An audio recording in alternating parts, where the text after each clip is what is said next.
All right, so those were some of the reports that we got to you from the border. I want to quickly take this across to Major General G.D. Bakshi, who's also joining us on this broadcast. General Bakshi, a very good morning, a very happy Republic Day to you. And, as we are waiting for that parade to kick off, there are many firsts, many historic moments that we're going to witness. I quickly want to get your reaction on one point, which is that we're going to be witnessing INA veterans for the first time being a part of the parade, sir. Firstly, a very happy Republic Day to you and to all fellow Indians. It's a great day. This is a historic Republic Day parade. For the first time in 72 years, we are going to have a representation of the Indian National Army, the Azad Hind Fauj, raised by Netaji Subhash Chandra Bose. This is the army that had a strength of 60,000, of whom 26,000 laid down their lives to free this country. You know, this is 43% of the force was martyred. The pity is that you will not find a single stone. We carved not a line, we raised not a stone in their memory. They, to the contrary, unfortunately, the first Governor General of independent India was Lord Louis Mountbatten, and his first orders was that the INA would not be taken back in the Indian Army, their pensions would be stopped, and they would be treated as traitors. This was shocking. The fact is that in Pakistan, all the INA officers, JCOs and men were reabsorbed back into the army. And Major General Muhammad Zaman Kayani's son later rose to be the Chief of Staff of the Pakistan Army. It was amazing that the people who actually made you free were not given their due, in terms of recognition, in terms of the honor that they deserved. The great news is, on this Republic Day parade, we are going to see them for the first time on the Rajpath. Yes. For the first time. You know, it reflects a great ideological change. The last bastion of Anglophile bureaucracy, I think, has been breached today. They were resisting it all along. Resisting it for 72 years, they were not allowed to come. Now we have only a handful of the INA left. Some of them, one of them is Bhagmal, is 110 years old. Most of the others are the ages between 97, 98, 99 is the average age.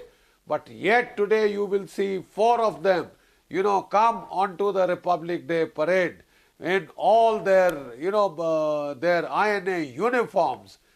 They are going to be recognized, they are going to get recognition for the first time after independence.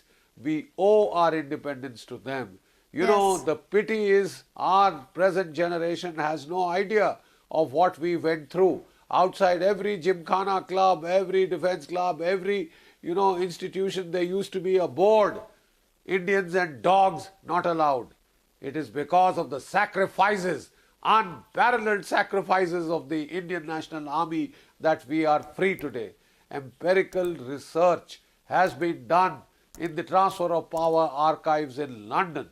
And it is extremely clear now, it is crystal clear that we got our independence primarily because of the Indian National Army.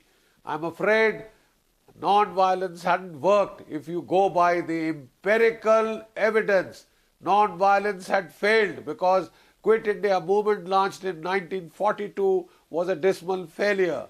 Every single congressman was thrown behind the bars, and 57 British white battalions were used to crush this uprising.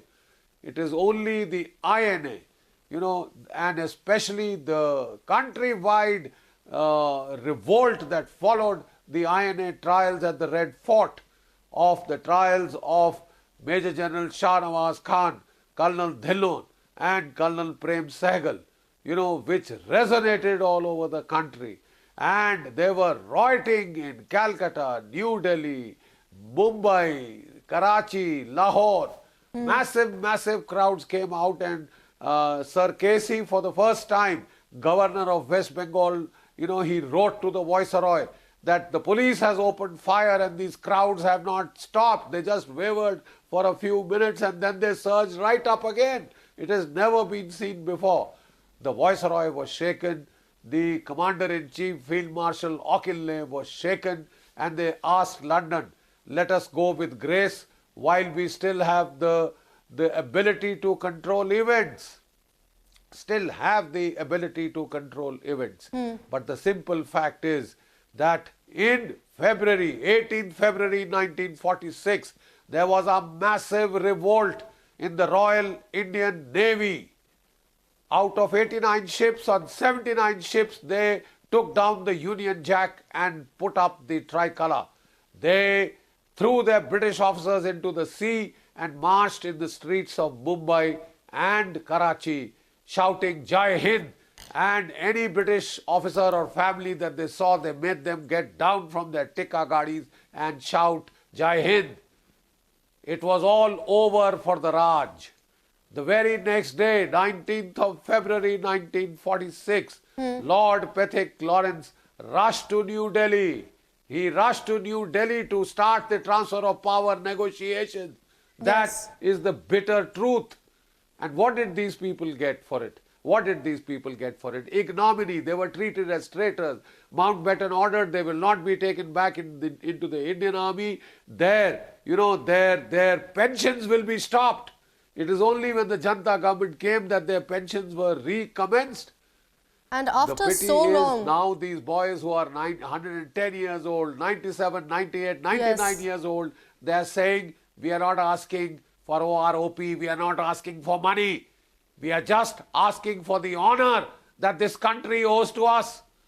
and I think so after very so happy long, Major that the General present Bakshi, after so long, finally they're getting the recognition that they deserve, that they possibly should have gotten much earlier. But for our viewers, 4 INA veterans, as Major General Bakshi was also telling us, 4 INA veterans, Mr.